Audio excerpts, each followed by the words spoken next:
Assalamualaikum warahmatullahi wabarakatuh. Perkenalkan kami dari kelompok 7 yang beranggotakan 3 orang. Yang pertama saya sendiri. Perkenalkan nama saya Samsuryadi dengan NIM 240 304 501 081. Di sini saya bertindak sebagai moderator. Dan selanjutnya pemateri yang pertama yaitu Nelvin dengan NIM 240 304 502 072. Dan yang terakhir yaitu Ardelia Talita Yaskur dengan NIM 240 304 501 073. Baik, adapun yang melatar belakangnya dari video kita kali ini yaitu penggunaan bahasa Indonesia dalam ranah ilmiah, khususnya dalam penulisan karya ilmiah, memiliki beberapa permasalahan yang perlu dikaji lebih lanjut, khususnya kesadaran akan pentingnya bahasa Indonesia ragam ilmiah. Masih banyak yang menganggap bahwa bahasa Indonesia baku sudah cukup untuk penulisan ilmiah, tanpa memahami bahwa ragam ilmiah memiliki ciri khas dan aturan tersendiri. Pemahaman tentang kaidah bahasa Indonesia ragam ilmiah, kurangnya pemahaman tentang kaidah, struktur, dan tata bahasa yang tepat dan ragam ilmiah menyebabkan kesalahan dalam penulisan, seperti penggunaan istilah yang tidak tepat, kalimat yang berbelit-belit, dan struktur paragraf yang tidak logis. Baik, selanjutnya yaitu rumusan masalah. Ada perumusan masalah yang kami ambil. Yang pertama, jelaskan pemakaian kata. Yang kedua, jelaskan kesalahan pemakaian kalimat. Adapun tujuan penelitian yaitu menjelaskan tentang pemakaian kata dalam sebuah kalimat dan menjelaskan tentang kesalahan penggunaan kalimat. Baik, di sini saya akan menjelaskan tentang penggunaan kata.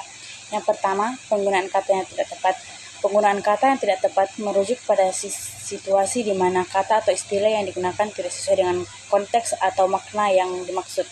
Yang kedua, kata serapan yang kurang tepat. Kata serapan yang kurang tepat adalah kata-kata yang digunakan untuk menyampaikan emosi tetapi tidak sesuai dengan konteks atau situasi. Yang ketiga, kesalahan dalam penggunaan sinonim.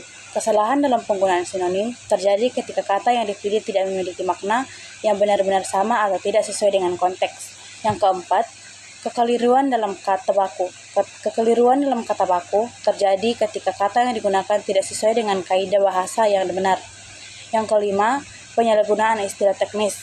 Penyalahgunaan istilah teknis terjadi ketika istilah tersebut digunakan secara tidak tepat atau di luar konteks.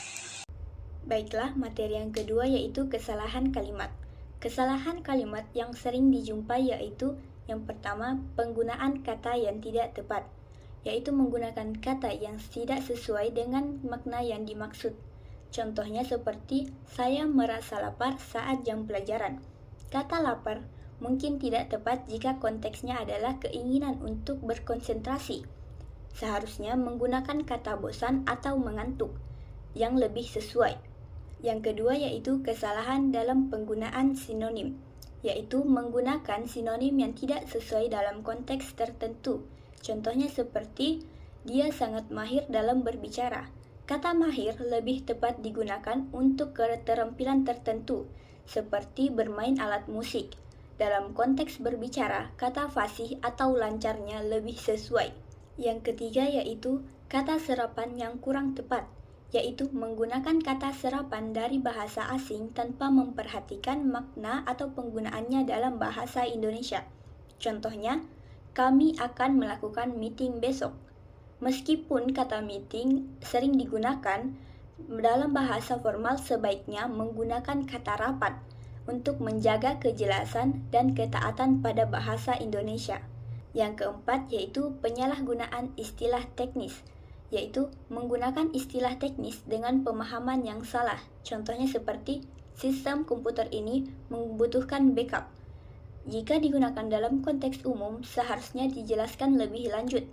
Misalnya, cadangan data, agar pembaca yang tidak paham istilah teknis dapat mengerti. Yang kelima, kekeliruan dalam kata baku, yaitu menggunakan kata yang tidak sesuai dengan kaidah ejaan yang disempurnakan. Contohnya seperti pada kalimat, tolong bawa kamus yang baru, kata yang disingkat menjadi YG. Kata YG seharusnya ditulis menjadi yang dalam konteks resmi atau formal. Kesalahan ini dapat membuat tulisan terlihat kurang profesional.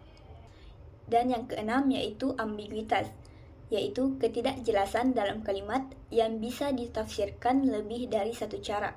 Contohnya, dia memberikan buku itu kepada temannya di taman. Kalimat ini bisa diartikan bahwa teman tersebut ada di taman, atau dia sendiri memberikan buku itu kepada temannya di taman. Untuk menghindari ambiguitas, bisa diubah menjadi dia memberikan buku itu di taman kepada temannya. Mungkin cukup sekian penjelasan dari saya kembalikan kepada moderator. Baik, adapun kesimpulannya yaitu banyak istilah ilmiah yang tidak memiliki penanganan baku dalam bahasa Indonesia sehingga menyulitkan pemahaman dan komunikasi di kalangan PANE. Terdapat kecenderungan penggunaan bahasa yang tidak sesuai dengan kaidah ilmiah, seperti bahasa yang ambigu dan terlalu informal. Keterbatasan referensi dan sumber literatur dalam bahasa Indonesia membuat sulit bagi peneliti untuk mendapatkan informasi yang akurat dan terkini. Di beberapa institusi pendidikan, pengajar mengenai ragam ilmiah masih kurang memadai sehingga mahasiswa tidak terlatih untuk menulis dan berbicara dalam konteks ilmiah. Diperlukan upaya untuk melakukan standarisasi istilah dan format penulisan ilmiah agar lebih mudah dipahami dan diterima oleh masyarakat ilmiah. Dengan demikian, untuk meningkatkan kualitas ragam ilmiah bahasa Indonesia diperlukan kolaborasi antara akademis, lembaga pendidikan, dan pemerintahan dalam mengatasi problematika ini. Mungkin hanya itu yang bisa kami sampaikan pada kesempatan kali ini. Kurang dan lebihnya mohon dimaafkan. Kami akhiri dengan ucapan wassalamualaikum warahmatullahi wabarakatuh.